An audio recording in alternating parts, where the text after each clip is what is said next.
ակնհայտ է, որ բավականին լուրջ և բարդ ռազմաքաղաքական իրավիճակ է ստեղծված և այդ իրավիճակի պատասխանատուն այսօրվա իշխանություններն են և ակնհայտ է, որ նրանց ղեկավարության օրոք 7 տարիների ընթացքում ամեն տարի ունեցել ենք ձախողումներ, անհաջողություններ, ոչ ադեկվատ պահվածքի արդյունքում պատերազմ, պատերազմում պարտություն, զիջումներ, մեր շահերից չբխող սահմանազատում և սահմանագծում և այս ամենը նրա պատճառով է, որ նրանք գտնվում են պարտադրանքի և ճնշումների ներքո։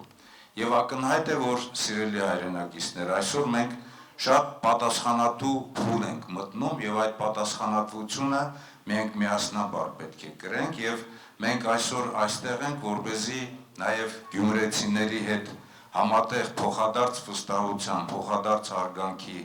մեկը մյուսին լրացնելու հարցերի, առաջարկությունների միջոցով լրացնենք այն ծրագիրը, այն բոլոր քայլերը, որ մենք պետք է իրականացնենք։ Այն քայլերը, որոնք որ առաջին հերթին պետք է արժանապատվությունը հայ ժողովրդի վերականգնեն։ Եվ այդ արժանապատվության վերականգնման ճանապարհին պետք է թույլ չտանք, որ այսօրվա իշխանությունները վերարտադրվեն։